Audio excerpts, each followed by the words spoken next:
Yeah, so that's when I realized that 20 cats was too much. You know, I was letting them kind of just run around and letting my anxiety kind of take the best of me. Oh, okay. Well, sorry to hear that. Thank you for sharing it. Yeah, you're welcome. Anybody else? Anybody want to share next?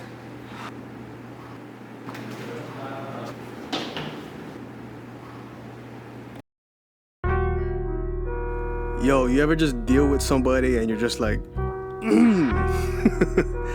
know, but like you're a Christian. So you feel like you're not allowed to be mad. You're not allowed to react. You feel like you're not allowed to have emotions. You know what I mean?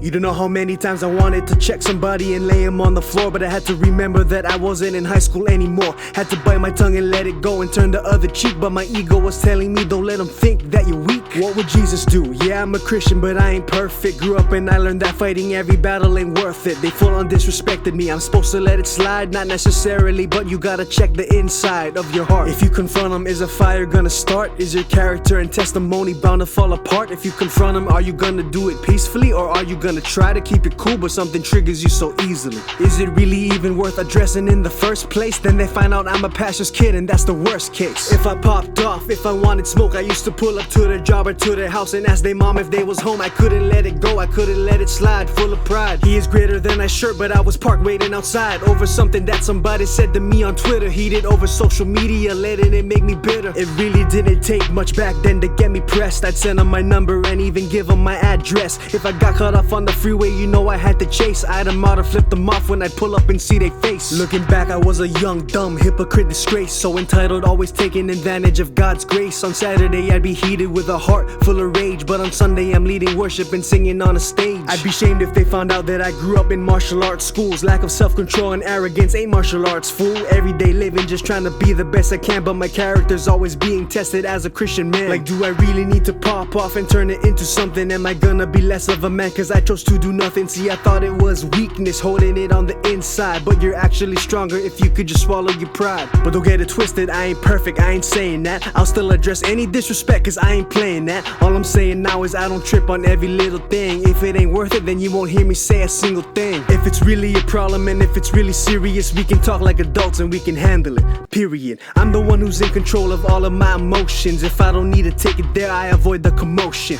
Really only care about my loved ones and my family. Got no problems with no one, so it's on you if you mad at me. I swear to God, I'm never one to start nothing. I try to keep it peaceful, but some people will spark something. Disrespect ain't tolerated, I'll address it if I can, but if it isn't worth it, then I'ma leave it in God's hands. I'ma always take a stand, but try to be the bigger man. Hurt people's what you gotta understand. When I address situations, I try to be peaceful, cause even your enemies, everyone is God's people. Now I pick my battles when I fight, I give God everything. You'll never see me lose my testimony over anything. Yeah, man. I mean, you gotta be in control of your emotions, you know? Cause like, you tripping over what? You gonna trip over what? For what? You know? Come on, man. It's nothing.